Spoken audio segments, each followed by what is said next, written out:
back to Headspace Diaries, where we explore psychology and related sciences from a student's point of view.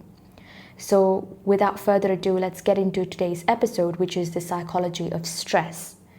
What is stress? Stress is the emotional or cognitive response to internal or external demands. Now, Hans Selye, the father of modern stress research, defined it as the non-specific response of the body to any demand. Now, stress can be two different types. We often have a notion that stress is always negative. Stress always gets a bad rep just because we associate it with negative events.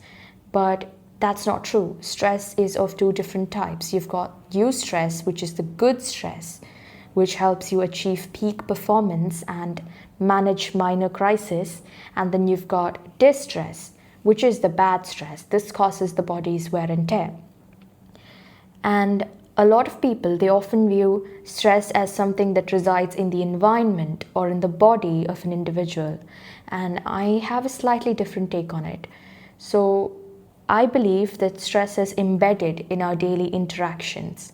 And this is simply because stress is greatly affected by our cognitive appraisal of it. Or in other words, how you view your stress has a great impact on your ability to handle it. So, for example, a person who comes from a tropical climate will not view a cold climate area as favorable.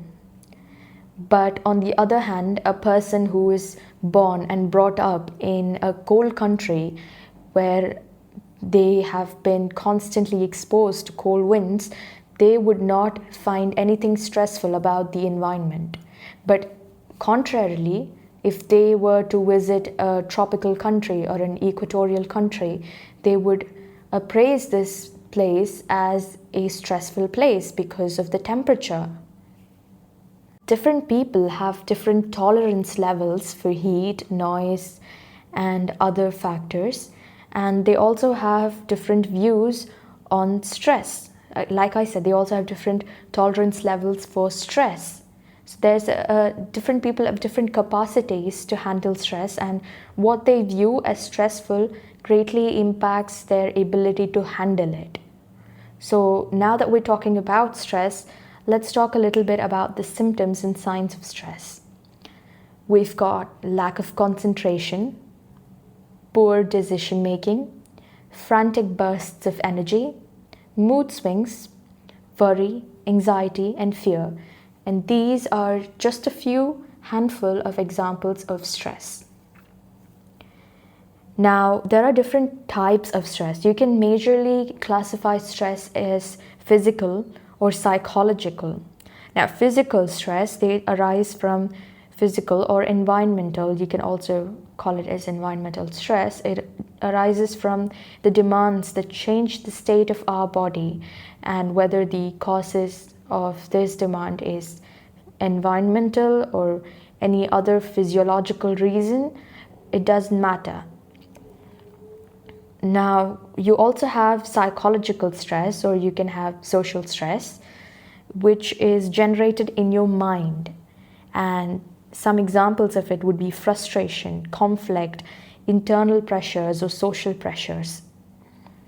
Now, according to the GAS model, which is the General Adaptation Syndrome, which is developed by Hans Selye, has 3 different stages of stress. So according to General Adaptation Syndrome by Hans Selye, there is the alarm reaction stage, where the body is alerted to the physiological the body is alerted to a stimulus or a stressor in the environment, and it triggers physiological responses, such as it can trigger the adrenal pituitary cortex, it can trigger the hypothalamus pituitary adrenal axis, which is the HPA axis, and it can start the secretion of stress hormones in the body. And then you have the second level of stress, which is resistance. Now, in this stage, there is a prolonged stress, a prolonged exposure to stress, and there is an effort made to cope with the stress. So we have the third stage now, which is the exhaustion stage. And here there is a continued exposure to stress, and here is where the resistance becomes ineffective. So your ability to cope with the stress is maxed out in the exhaustion stage. And here you develop a susceptibility to stress-related disorders. So just talking a little bit more about the neuroscience behind the stress response, it is that whenever your body is in a stress response, you kick in your sympathetic nervous system. So you've got two different types of nervous system, or like autonomic nervous system, which is sympathetic and parasympathetic nervous system. So your sympathetic nervous system is the system that triggers your fight or flight response. And your parasympathetic nervous system triggers your rest and digest response. So when you're talking about a stress response, you immediately kick in your sympathetic nervous system, especially the sympathetic adrenomedular axis, which gets triggered during stress, and it quickly kicks in with noradrenaline or norepinephrine, and this increases your heart rate and your alertness. Then you have the HPA axis, which is triggered during a stress response, and this is associated with the secretion of cortisol, which is a stress hormone. Now you've got acute stress, which is a lot of stress in the short term, where you can deal with the event that is occurring in the now, in the present. Whereas there's chronic stress, which is the stress that accumulates and builds up over time. And this is a long-term stress. So chronic stress is incredibly bad for you. It can increase neuronal activity in the amygdala, which is the fear center of the brain. And there have been studies that show that meditation and exercise can help reverse it. So luckily, chronic stress is still reversible, or much of its effects are reversible. And these studies, there have been that showed that meditating and exercise can help reverse it. Meditating especially can create new pathways in the brain, and there have been some research on mindfulness-based therapies. So there was this one research on mindfulness-based therapies where there was a large and significant effect on treating anxiety especially. So people who went into this treatment, this clinical trial, with mild or moderate or severe levels of anxiety pre-treatment had decreased levels post-treatment. Now, stress is also affected by life events and daily hassles. In fact, people who report higher hassles in everyday life have decreased psychological well-being. And women are more likely or more susceptible to the effects of cortisol than men.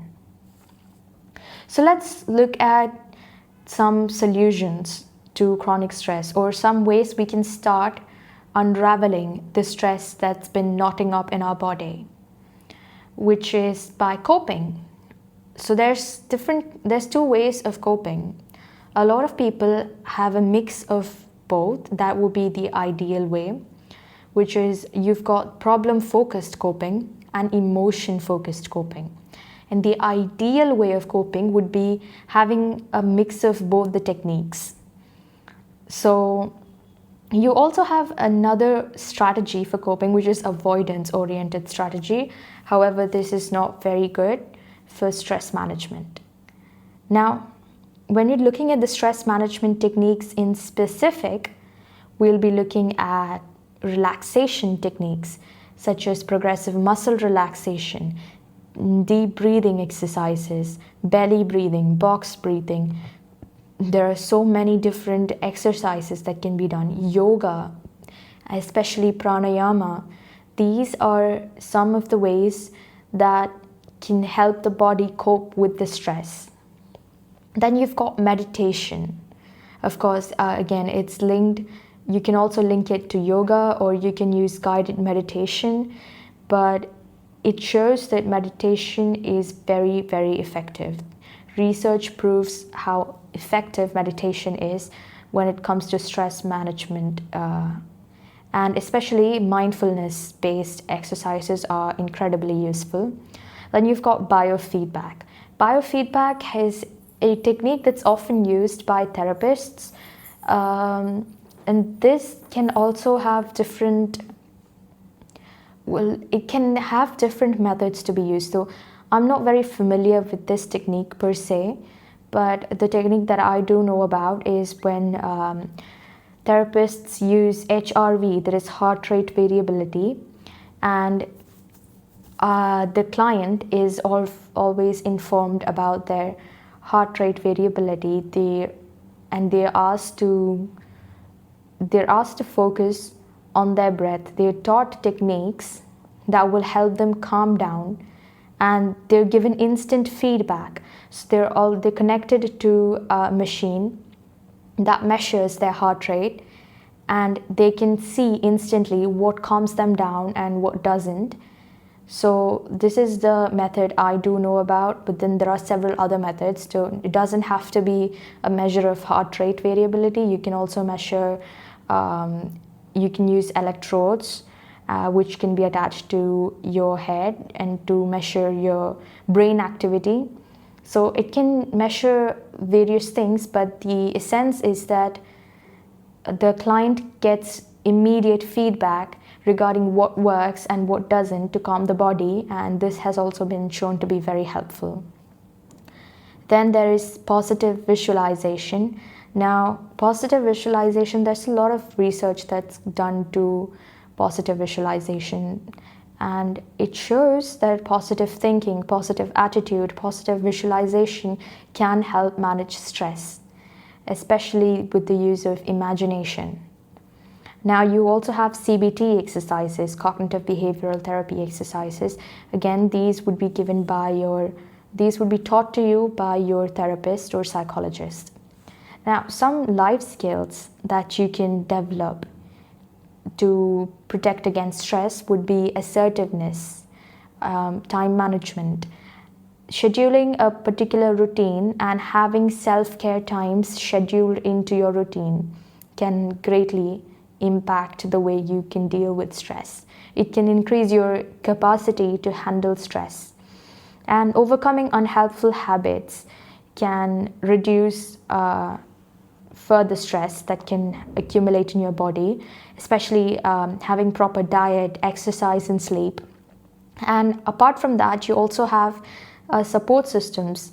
Support systems can provide you with tangible support, such as money or financial support, or any support with material things, or can provide you with emotional support. So support systems are also incredibly important when it comes to co-regulation. So all of the techniques that we've looked at right now has been self-regulation, and when it comes to social support, it becomes co-regulation. So just to wind up here, stress can be good for you. It's not that stress is completely unhelpful. It can be good for you at certain times when you need stress to motivate you. So that is eustress, and then you've got distress, which is all the ways that stress can negatively impact your body, and that would be distress. So either way, stress in healthy amounts is needed in your body, and to manage that and to keep the level of stress in a healthy range, you need to develop techniques and life skills. So if this podcast has been helpful to you, please leave a like, a follow, and a share. Share it with people you think are going through stressful times. It might be incredibly helpful for them to listen to a podcast if they are going through stress, to let them know that they're not alone. Or please let us know in the comment section what are the things that stresses you out, and I would love to hear from you. Anyway, have a nice day. That was it for today. Thank you for listening to Headspace Diaries, and we'll catch up with you in the next episode.